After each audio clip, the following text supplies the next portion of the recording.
United States was asked to name the global leaders in the world whom he respected, the first name he mentioned was again our Prime Minister of India. These are all matters that go beyond political parties. These are matters that India, all Indians should be proud of, because our Prime Minister is your Prime Minister on the other side of the House as well as ours.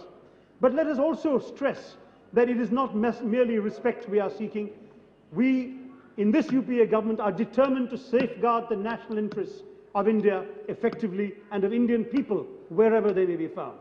Which is why, as the President mentioned, we had, during the civil war in Libya, during the outbreak of hostilities that jeopardized the lives of 16,000 Indians there, we were able to effectively conduct Operation Safe Homecoming that brought home 16,000 of our fellow citizens safe from disaster. This is the kind of tangible focus on Indian interests that you are seeing day after day, week after week from the UPA government. Now, it is fitting that I conclude, Mr. Deputy Speaker. We have to acknowledge there are still huge problems that we need to overcome. This country has never, this government has never pretended that everything is perfect. We know there are challenges.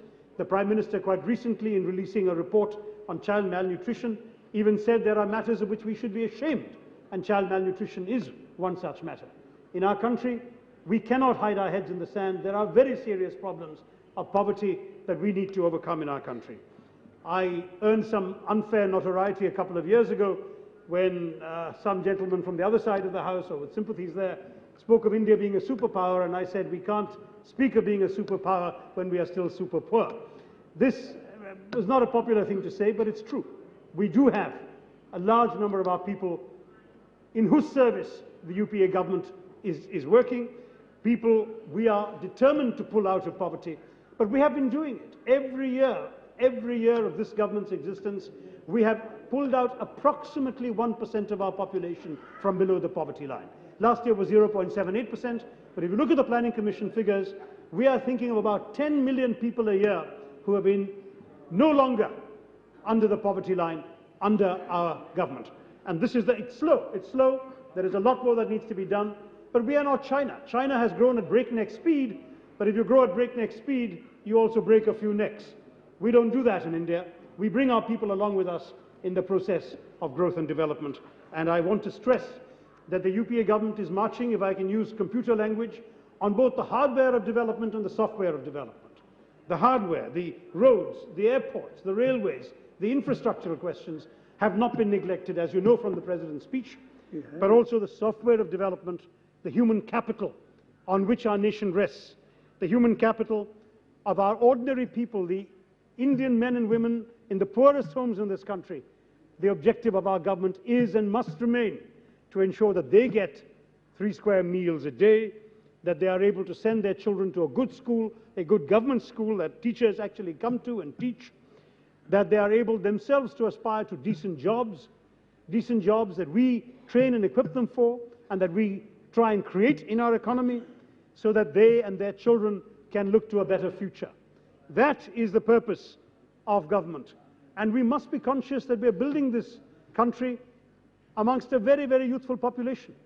I mentioned the numbers earlier, 65% under 35, but I can tell you that our Prime Minister, when he addressed the newly elected Congress members of Parliament just 2.5 years ago in the Central Hall, said, never forget that we got a lot of support of young voters in this election. And he said, we must never stop respecting the impatience of the young. That is what the UPA government is conscious of, the impatience of the young. Our young have a right to be impatient. They have a right to want change. They have a right to want to see progress, and it is our job to provide that, Mr. Deputy Speaker.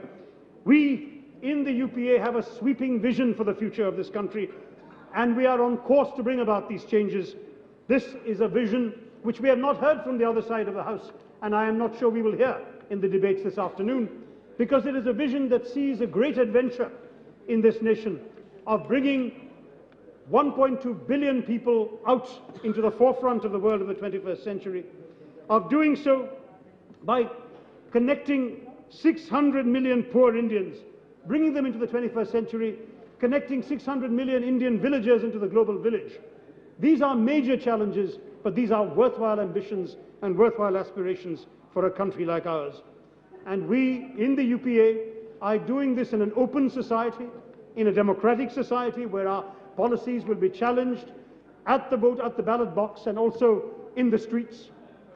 We are trying to do this at the helm of a rich, diverse and plural civilization, but one that in our view should be open to the contention of ideas and interests, that should not be afraid of the prowess or the products of the outside world, that should be determined to liberate and fulfill the creative energies of the Indian people. Such an India is the India that the President spoke of in her address yesterday. It is an India that has grown and will grow. It is an India that stands ready to assume its global responsibilities in the 21st century. And I call upon the House to vote for this motion. Thank you, Mr. Deputy Speaker.